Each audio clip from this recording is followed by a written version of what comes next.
Selamat sejahtera semua. Untuk subjek etika dan perhadapan, hari ini saya akan membentangkan tentang tugasan individu subjek tersebut. Saya Loga Sutari A. Murugan dan pensyarah saya adalah Dr. Ismailiza Mahani binti Ismail. Tajuk yang telah diberi adalah tajuk 8, iaitu berdasarkan skala 1 hingga 10, pada pendapat anda di tahap manakah perpaduan yang wujud dalam kalangan masyarakat pelbagai kaum di Malaysia? Kenapakah anda memilih skala tersebut?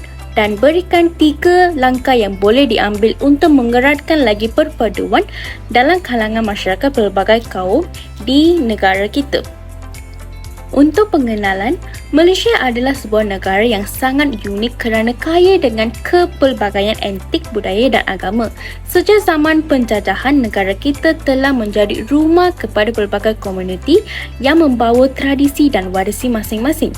Perpaduan dalam kalangan masyarakat pelbagai kaum adalah asas penting bagi mencapai keharmonian, kestabilan dan kemakmuran negara. Kita perlu memahami dan menilai tahap perpaduan untuk memastikan langkah yang telah dapat diambil bagi mengukuhkan perpaduan ini. Dengan ini, saya menilai tahap perpaduan di Malaysia pada skala 7 daripada 10. Ini kerana telah terdapat beberapa faktor positif, iaitu faktor pertama adalah interaksi. Kerjasama yang aktif antara pelbagai kaum dalam aktiviti sosial dan ekonomi. Yang kedua adalah toleransi, kesediaan masyarakat untuk menerima perbezaan budaya, agama dan kepercayaan antara satu sama lain. Ketiga adalah harmoni, kesediaan untuk saling menghormati dan memahami tahap mengira perbezaan tanpa mengira perbezaan antik. Yang keempat adalah integrasi, usaha-usaha untuk menggabungkan pelbagai antik dan budaya dalam kehidupan seharian. Untuk mengukuhkan lagi perpaduan, terdapat 3 pihak utama yang memainkan peranan penting, iaitu pihak ibu bapa, kerajaan dan sekolah.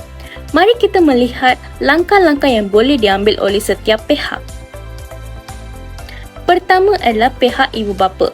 Ibu bapa perlu memainkan peranan penting dalam mendidikkan anak-anak tentang nilai perpaduan, iaitu mengajar melalui pendidikan. Ibu bapa boleh menyediakan buku dan cerita untuk bertemakan perpaduan serta kepelbagaian budaya, membaca bersama anak-anak tentang kisah-kisah dari pelbagai budaya dapat membuka minda mereka.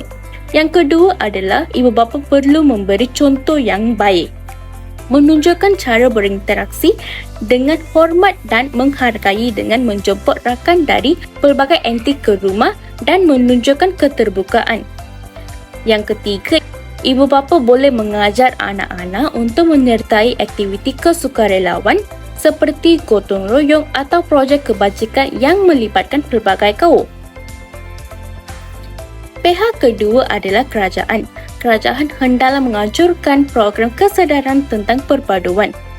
Kerajaan boleh melancarkan kempen kesedaran melalui televisyen, radio dan media sosial yang menekankan perpaduan. Contohnya iklan yang menunjukkan kisah kejaya melalui kerjasama antara kaum. Kerajaan boleh menganjurkan seminar dan bengkel melibatkan pelbagai kaum untuk membincangkan tentang perpaduan. Dan juga kerajaan boleh mengadakan pertandingan dan acara sukan yang melibatkan pelbagai kaum seperti sukan rakyat satu Malaysia dengan sukan tradisi seperti sepak takraw dan kabadi. Pihak yang ketiga adalah pihak sekolah. Pihak sekolah perlu melibatkan semua kaum dalam program co-curriculum. Sekolah boleh menganjurkan lawatan ke rumah kebajikan yang melibatkan pelajar dari semua kaum untuk berinteraksi dan membantu golongan kurang berkemampuan. Contohnya lawatan ke rumah anak yatim atau rumah orang tua. Sekolah boleh menubuhkan kelab bahasa dan budaya untuk belajar tentang bahasa dan budaya masing-masing. Contohnya kelab bahasa Cina, bahasa Tamil dan kelab kebudayaan Malaysia.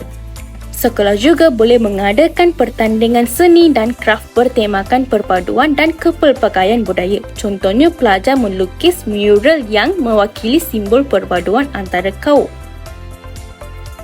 Kesimpulannya, dalam memperkukuhkan perpaduan, kita semua memainkan peranan penting. Melalui pendidikan, kesedaran dan penglibatan aktif, kita membina asas yang kukuh bagi keharmonian dalam masyarakat.